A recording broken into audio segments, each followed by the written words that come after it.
Assalamualaikum warahmatullahi wabarakatuh. Good afternoon, everyone. I hope you all guys are doing well. So, first of all, I'd like to apologize because I cannot meet you in person because I'm still under recovery.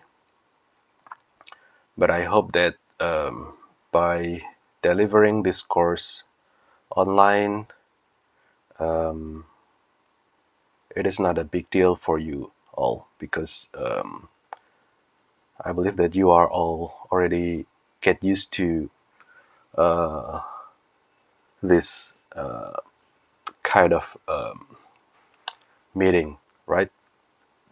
Okay. Um, as I have mentioned in the syllabus,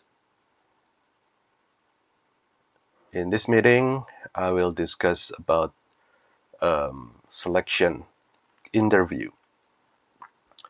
So there are several interview. It could be interview. I mean, in terms of the human resource management, other than selection interview, there are other types of interview.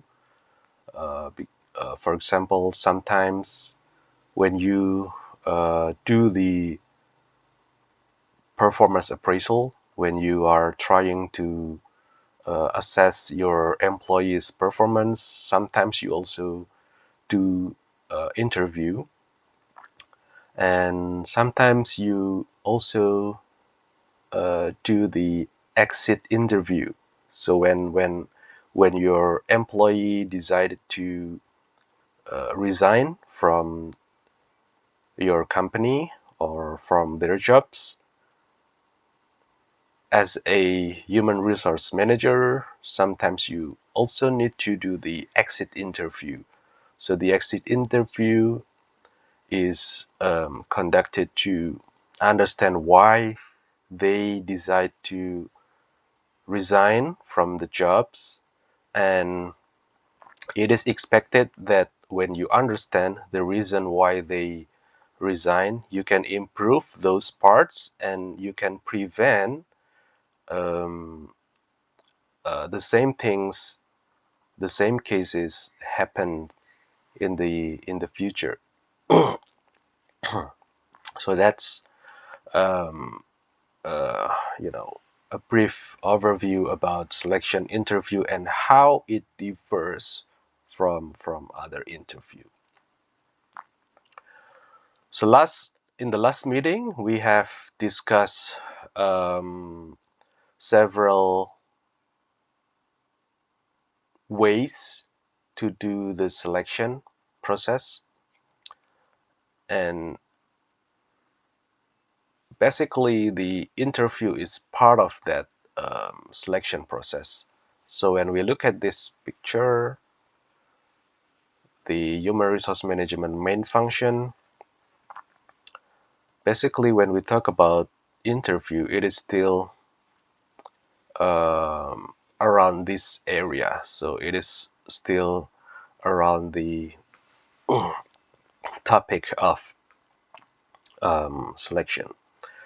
But because the interview is one of the most popular and useful tools in the selection process, we I decided to discuss it separately so you guys can have a better picture about how to do the interview, how to do the selection interview effectively. Because if we don't design the interview appropriately, sometimes we just waste our times to ask random and unnecessary questions which can lead to ineffective um, selection process. That's why we need to understand how to do the interview effectively, and that's what we are going to learn in this meeting.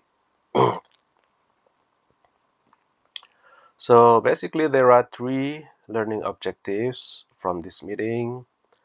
First, I expect that after completing this meeting, I hope that you can explain what selection interview is and the main types of selection interviews. The second one, I also expect that after completing this meeting, you guys can explain and discuss the main errors that usually happen in the selection interviews, which can undermine the interview's usefulness. And the last one, I also expect that after completing this meeting, you guys can explain um, a structured situational interview and explain how to conduct effective selection interviews. Okay, so let's start with the, sorry, it is a typo, so it should be a selection interview, right? So basically, the idea of the selection interview is um, designed to predict future job performance based on applicants' oral responses to oral inquiries. So it's different with other types of selection, such as in the previous meeting we have discussed several tasks that can be used in selection process, like written tasks, like the um, um, psychological tasks, and then cognitive tasks, which measure our knowledge about a particular job, something like that. So usually that kind of tasks is are administered through the written uh, test, right? But interview is different because um, it is administered through oral inquiries, and the response of the candidates, of the job applicants, is also um, delivered through the oral response. So basically, that's one of the main difference between the interview and the written test.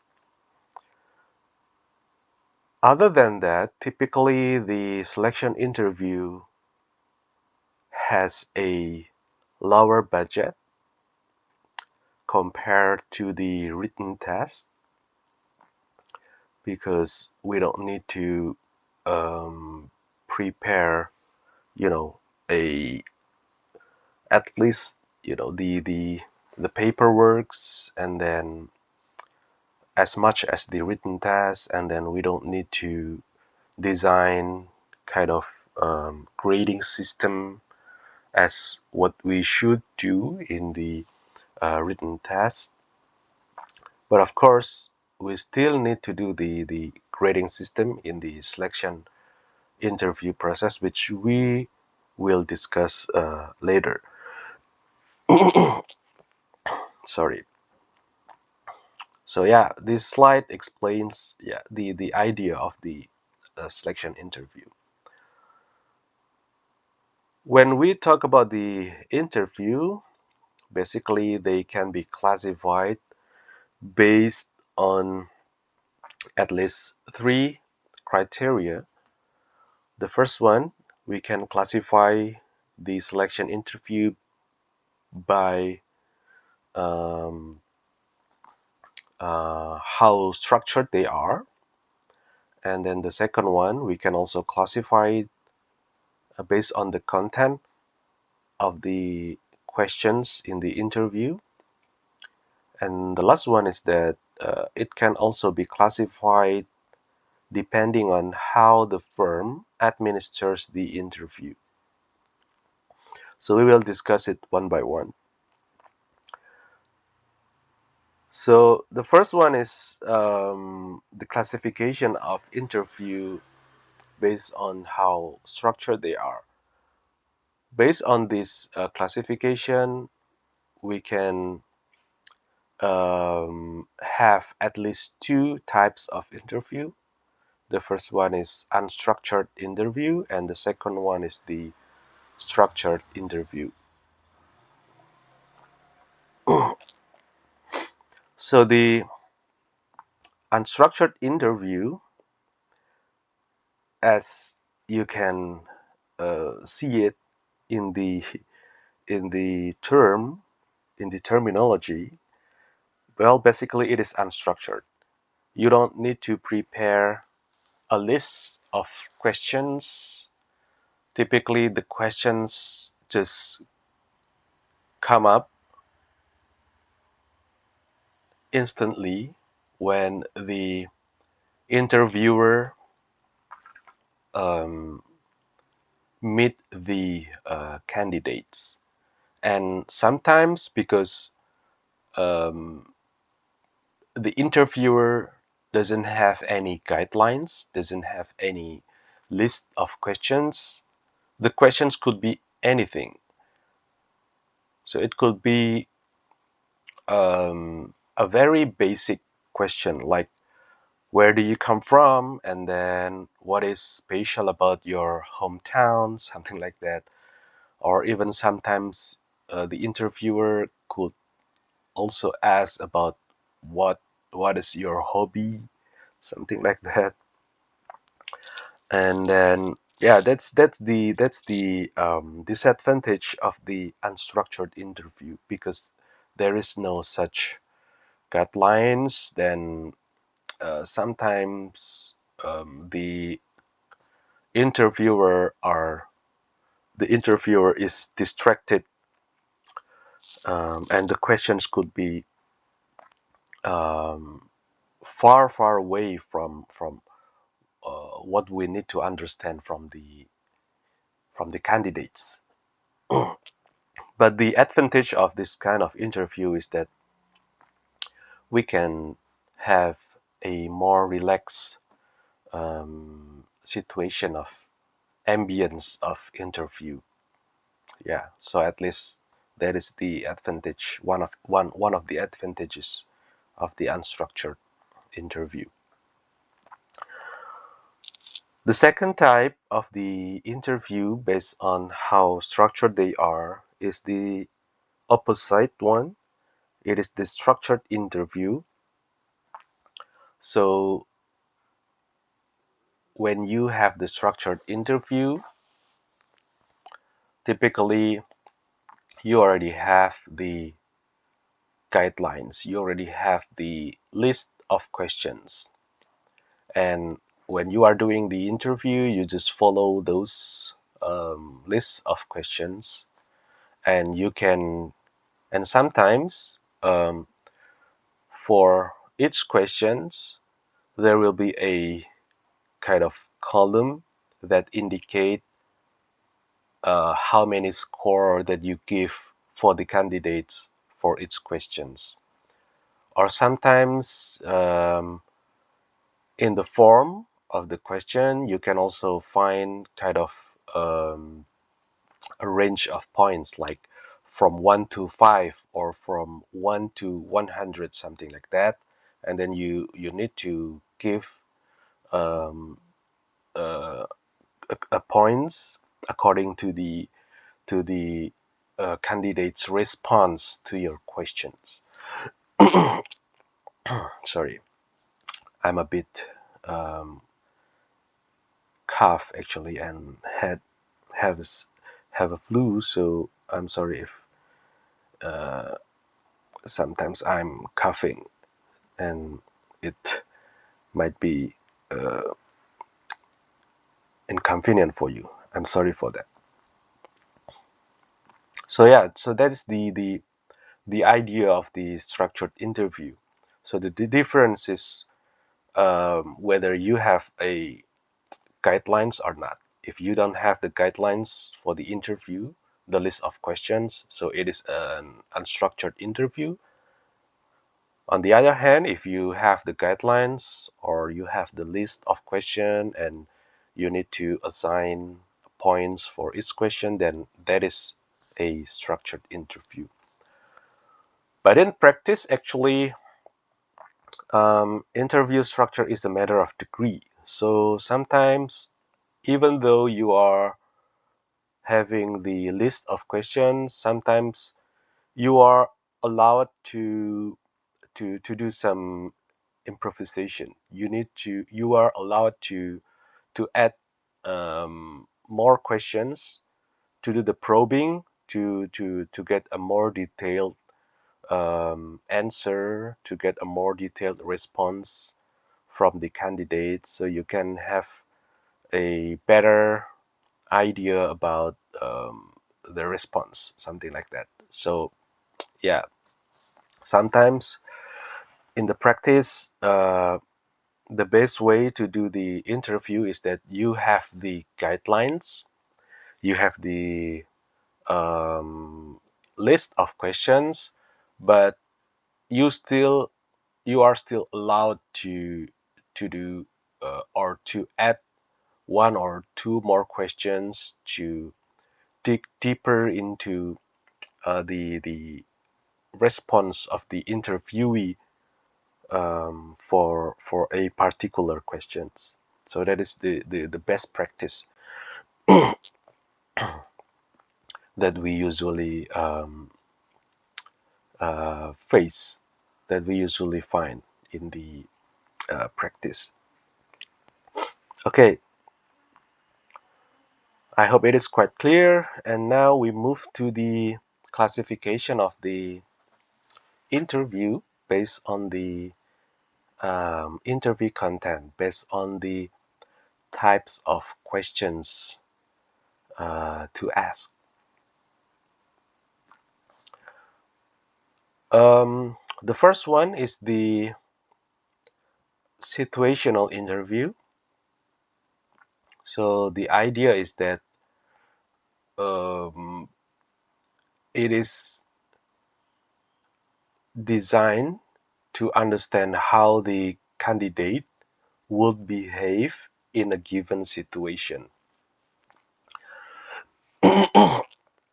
So as I have mentioned earlier, that the purpose of interview is to predict the future job performance of a candidate based on the oral response, right? And one of the ways to predict the um, future job performance is by doing the situational interview. So in this kind of interview, the interviewer will ask how the candidate would behave if they deal with particular situation in the future. So the question might be like this. Okay, suppose in the next 2 years, suppose you were for sorry, suppose you were the sales manager in a um, automobile dealer, and then your CEO asks you to increase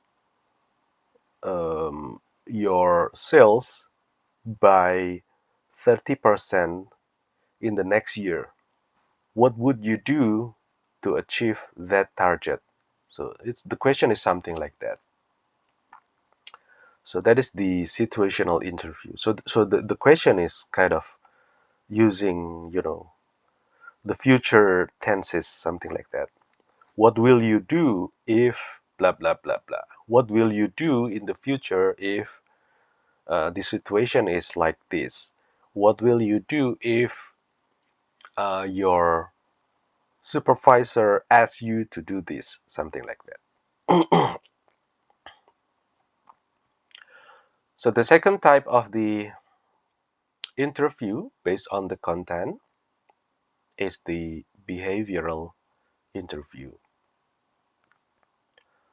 So it's kind of the opposite of the situational interview. So when the situational interview asks, what will you do? The behavioral interview asks you, what did you do in the past? So the question could be like this, for example, when you were the HR manager, what did you do when your employee, for example, uh, decided to resign after they work in your companies for um, for for for several months or for several years, something like that. Or the question could be like, um, when you were the HR manager, what did you do to motivate your employees? Or what did you do to um, increase your employees' capabilities, for example, something like that.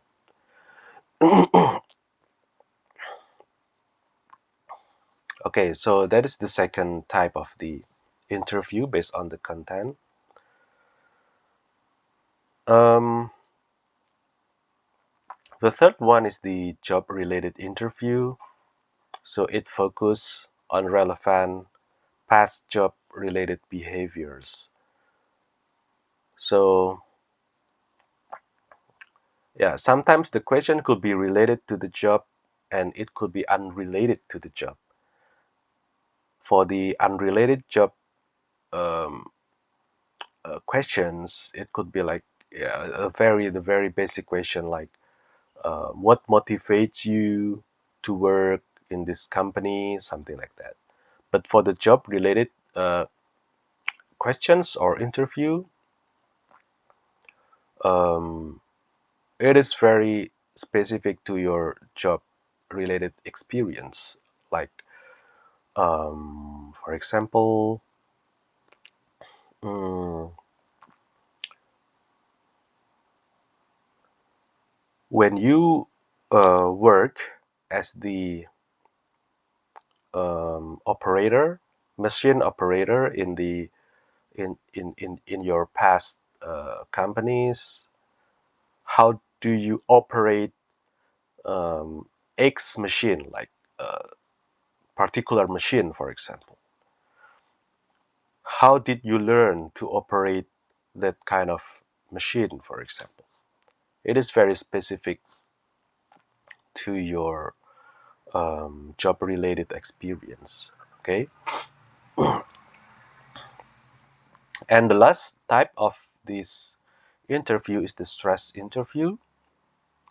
So it is basically designed to make the candidates feel uncomfortable about the question, and the purpose of this kind of question is to examine the tolerance of the interviewee on the stressful situation. Because some works require the employee to have a higher uh, level of tolerance toward a stressful situation, sometimes we also need this kind of question. For example, jobs like, um, let's say, a salesperson,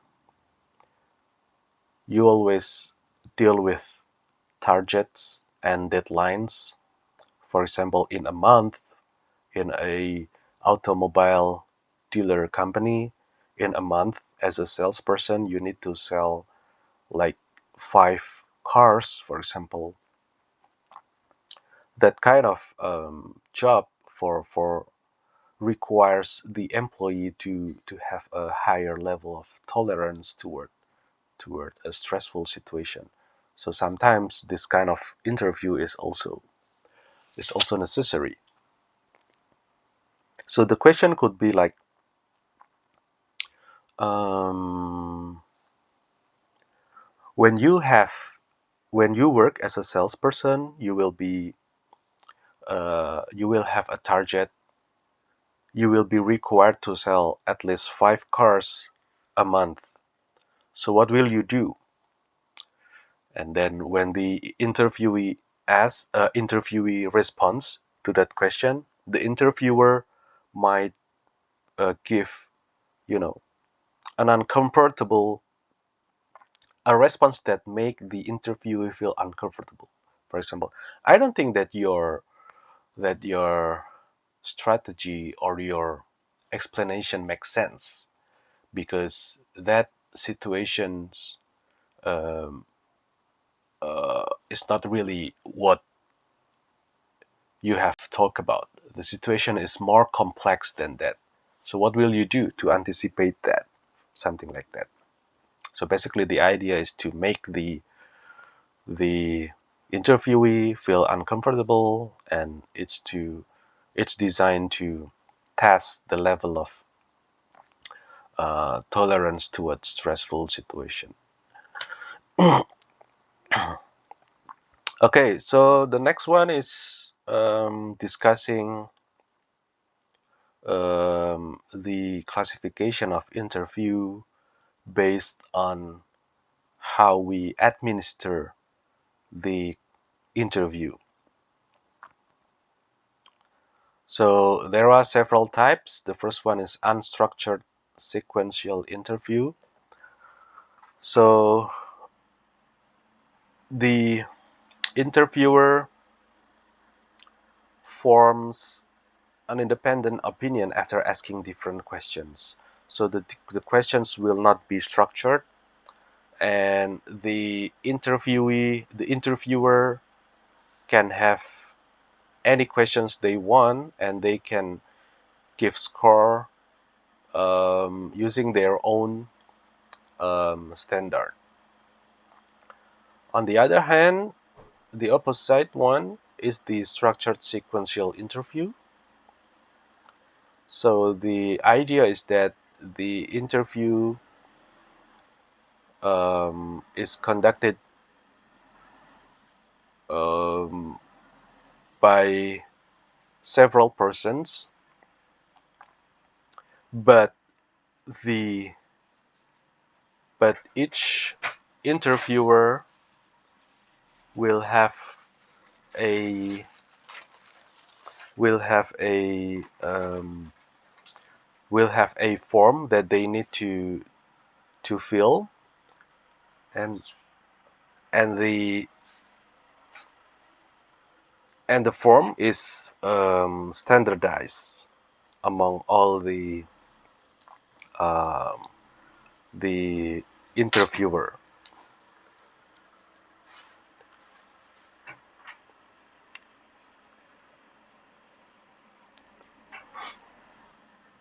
The third one is the panel interview. So this kind of interview is conducted by more than one interviewers, and the interviewee typically is only one. And typically this is what you are going to face when you have the selection interview in the future as a candidate. Typically, when you apply for a job, the interviewer will be more than one person. Typically, the first person is the user, It could be your direct supervisor. For example, when you apply for a sales person job, then the interviewer could be your sales manager or your supervisor and the sales manager, for example, something like that. Another type is mass interview. In this type, you can have several interviewers and several candidates at the same time. So it is also can be conducted. And another way of interview is using the phone interview, or recently there is also a rise in using the online video interview with the help of online meeting platforms. Like in the past, the most popular one is like Skype, and then nowadays the most popular one is like the Zoom, something like that. And typically it is conducted for candidates who live in a different country. So when you apply for a multinational company while you are staying in Indonesia, you can have this kind of interview. For example, when I apply for my PhD degree, I also had an interview with the professors from the university that I was applying, and we do the interview using, I forgot whether we use the WebEx, or yeah, I think it's WebEx at that time. Yeah.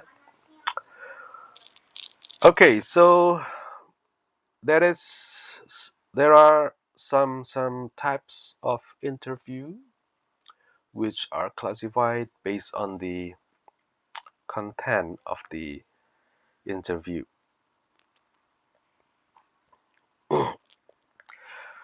So in the next part, we are going to discuss some errors that usually occur in the interview process that we should avoid as the interviewer, because when we do this error, it can undermine the quality of the interview, which means that we can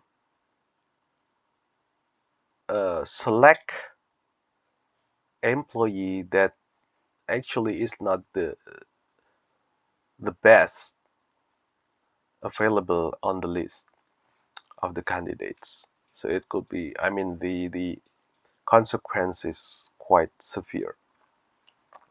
So we should understand the errors and we should avoid this kind of errors.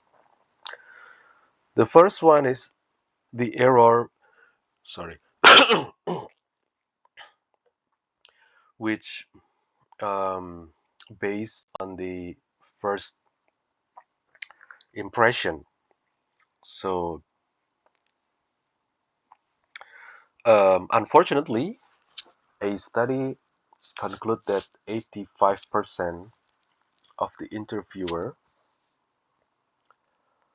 already make a decision before the interview begin. It's quite a serious problem in the interview process. So you should really understand this kind of errors. So sometimes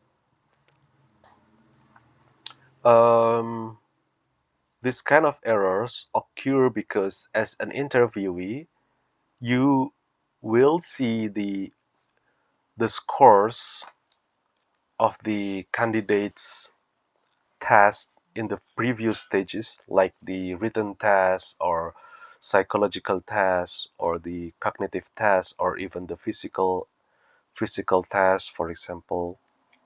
And then when you find out that the score is the highest among other candidates, sometimes you just, you know, make a snap judgment that, well, this is the best candidates that I that we have, and the answers from the for the interview will be the best also, something like that.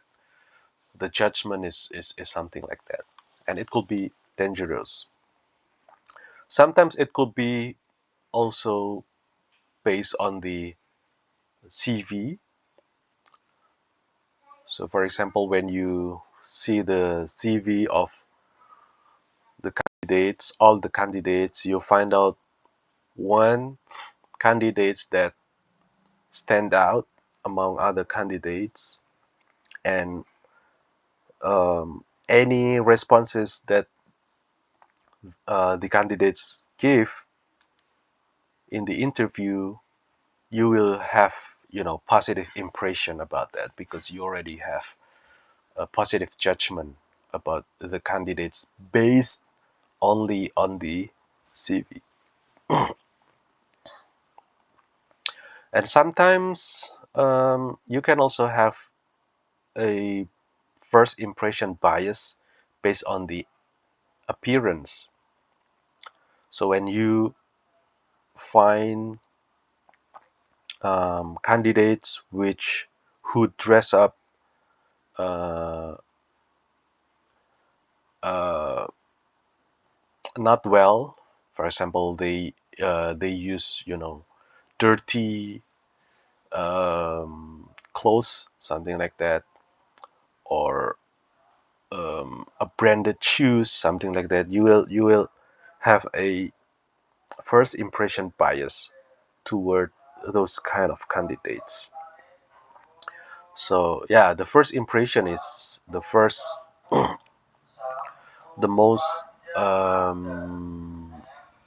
frequently happen bias during the interview process, and you should aware of it, and you should um, avoid this kind of impression. So you should, although you might review the test scores and the CVs and appearance, just keep it in your mind, but please be aware to not affected by those evaluations when you do the interview on a particular candidates. Okay, so the second errors that usually happen is that the interviewer doesn't really clarify and doesn't really understand what is the job requirements of the job that they are doing the interview. Without the clear job information, it will be difficult for the interviewer to find out what is the ideal, what is the uh, what is the um, ideal um, characteristics of the candidates. So, as an interviewer, you should have a detailed job information before you are doing the interview. Because when you understand the job requirements of particular job position, you will have a better interview, and you will have a more consistent ratings across all the candidates. On the other hand, when you have limited information about the job requirements, you will usually have uninflated ratings or even inconsistent ratings across all the um, across all the candidates. So the suggestion is that you should understand the job requirements before the interviews and avoid relying on personal chemistry. So yeah, sometimes people just feel, I feel a personal chemistry with this candidate. I feel like click with this candidate, and if you only rely on that, it will be dangerous for the interview outcomes.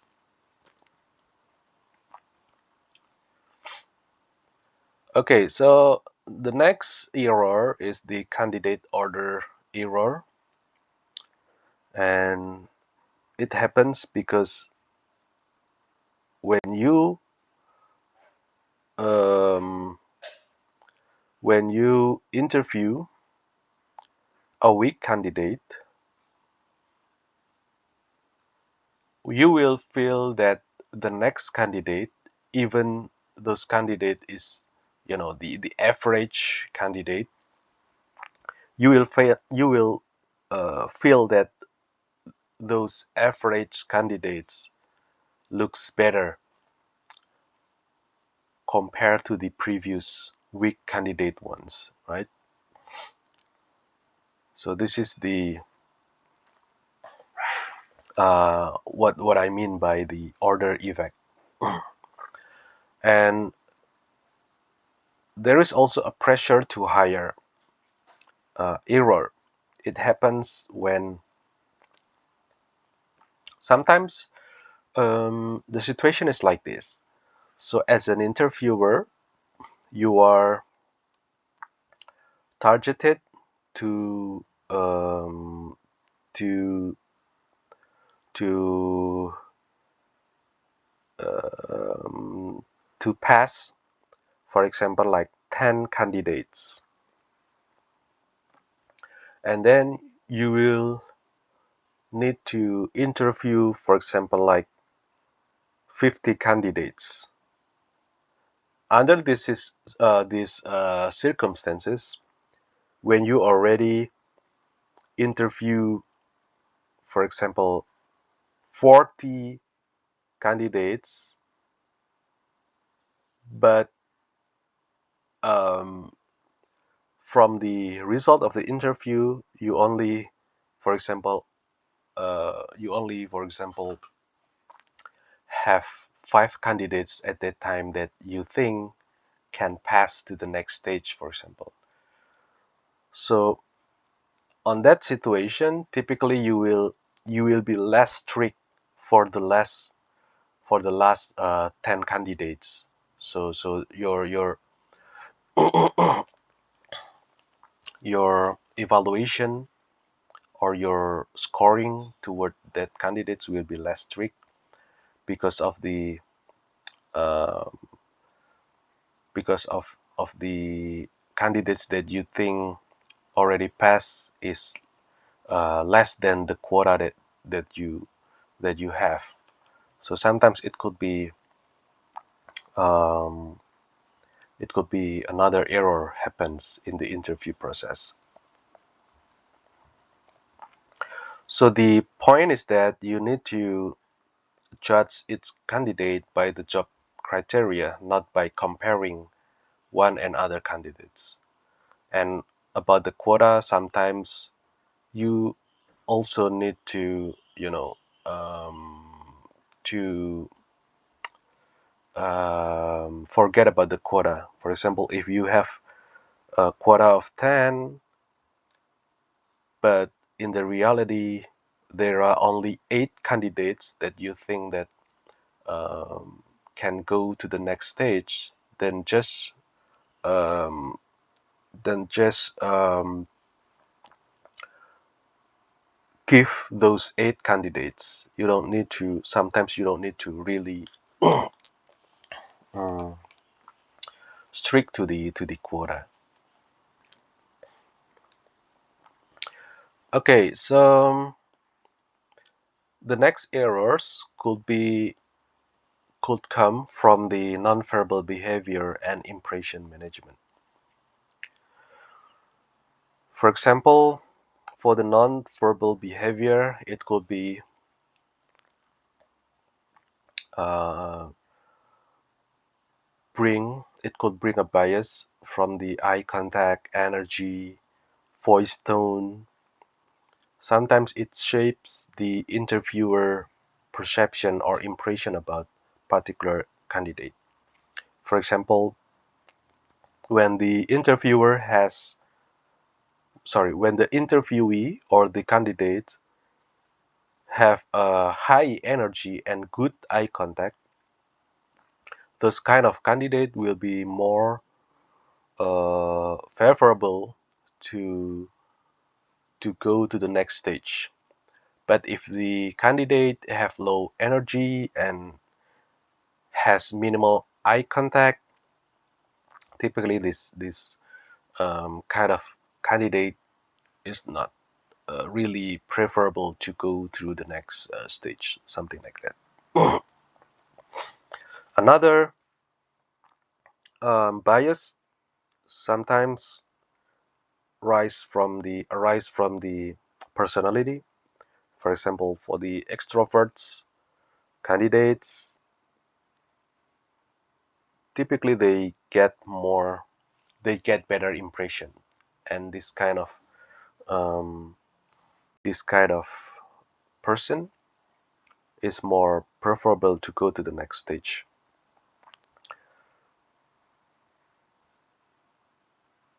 So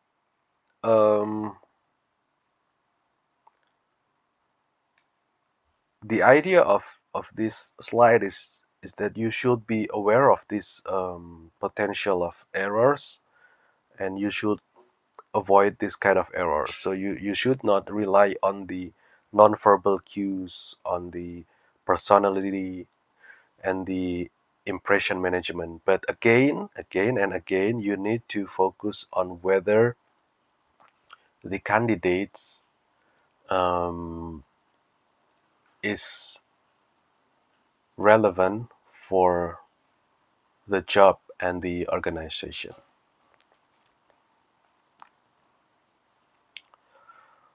So sometimes there are also bias that come from the personal characteristics, such as the physical attributes, and then the race bias. And yeah, again, you should avoid this kind of errors, which, for example, if you are from Java and you find the interviewee from Java also, the same Javanese, sometimes people just, oh, he or she is from the same ethnicity with mine. I will um, give him or her a favor to go to the next round, something like that. You should not. It should not be happen. Okay. So again, you should focus on whether the uh, candidates meet the requirements to perform particular job and whether they are a fit one to our organization culture, something like that.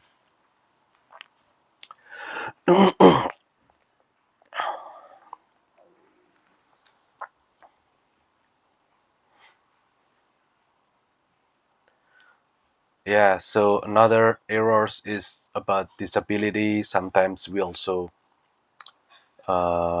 give this kind of applicants less favorable um, condition.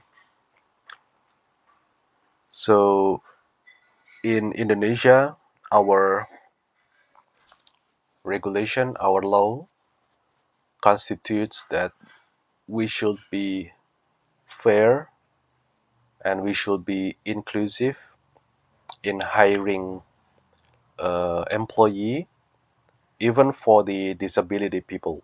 Okay, so yeah, if you find a candidates with a disability, but you think that he or she can perform their jobs, so you should not be influenced by his or her disability.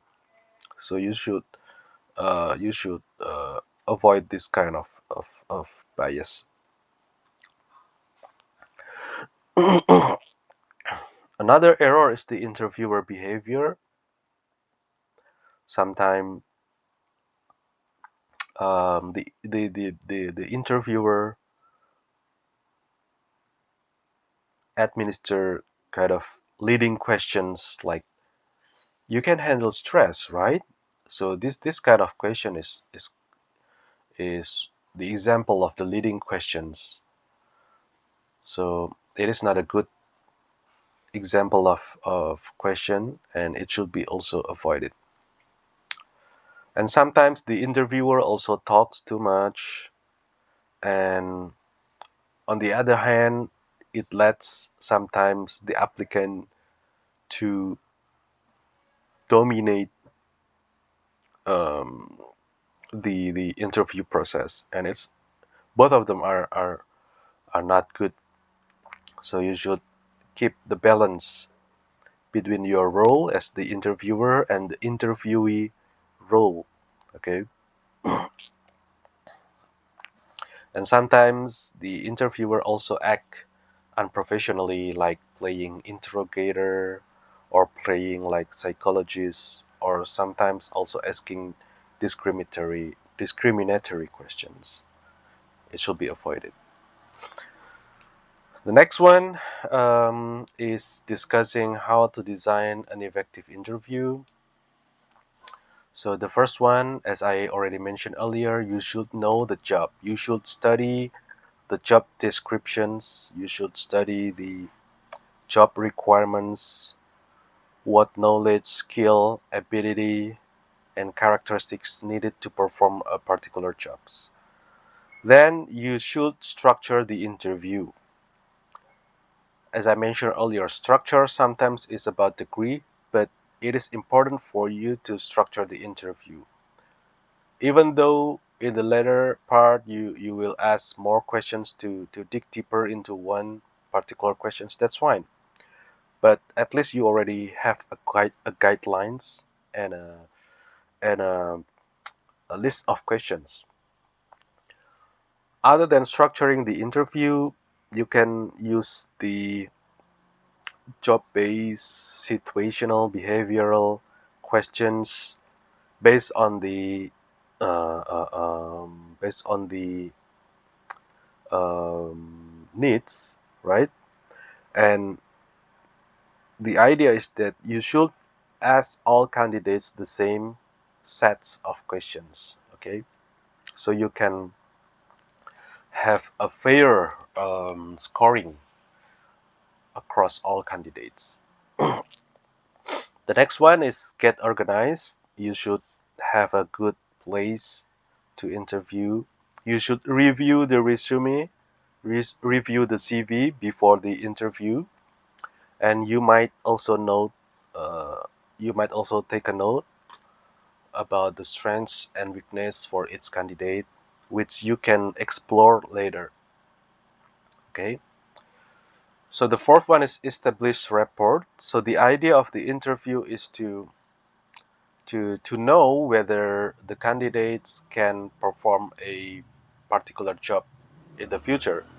So sometimes the interviewer try to put the interviewee or candidates in a pressure. So please don't do this. So keep focus on the idea, keep focus on the purpose of the interview. So on the other hand, you can put the candidate at ease before the formal questions. Please make the candidates feel relaxed, okay? And then ask the smart questions. Avoid a leading, discriminatory, or dominating questions. And use open-ended questions. Like it's not a yes or no questions, but open-ended questions. Then take notes. Sometimes, as I mentioned earlier, you will have a form that you need to fill. You need to give ratings. You need to give score for its points, for its candidates. But if you don't have that kind of that kind of form, at least you have a notes. Okay. For example, you can take a notes um, on the interviewer, oh sorry, on the interviewee CV. For example, you can take a notes whether this candidate can go to the next round or not, something like that. And then the last one is to close the interview section well. So if you should ask the candidates whether they have a question, and then if the candidates has a question, you should answer it. For example, when the announcement will be provided, something like that, and then you should answer it, and then you should also explain the next steps. And then yeah, you can for example, thank him or her for his or her availability to join the interview, something like that. And then the last one is the review and decide. So you should provide a score, make a fair decision, and handle the rejections professionally. I think this one is the last one. So in this part, I'm going to discuss how to design a structured situational interview. So it is started by using or by implementing a job analysis, as we have learned before. So write the job description and job specification, and then rate the duties. As you know that from the job description, you will understand what duties are needed to perform a particular job, and then you should rate those duties, for example, from 1 to 5 based on the importance. And then the third one, you should develop a questions, either using a situational, behavioral, or job knowledge questions, which can represent each duties. And then benchmark the answers. So you should define ideal, marginal, or poor answer for each question, so you can have a good reference. So if the candidates answer in an ideal way, in an ideal answer, then you can give a score of 5. And when they give a poor answers, then you can give a score of 1, for example. And then you can also, the last one, you can also develop a panel interview, so you can train 2 or 3 interviewers, which can contain some positions like the supervisor, human resource manager, and the senior employee. For example, you should explain the job description of the particular job that they are going to interview, and then how to give the score. You should train those interviewer, and you should highlight that those interviewers should ask the same structured questions to all candidates to maintain the fairness and the objectivity of the interview. Yeah, I think that's all for this meeting. I hope you guys understand this topic well. But just in case you have any issues or unclear explanation from this meeting, you can just write down on the Teams, MS Teams, Microsoft Teams chat room, and I hope I can respond it um, either directly on the chat room, or I can discuss it in the next meeting. Okay, thank you very much for your attention. Um, Assalamualaikum warahmatullahi wabarakatuh.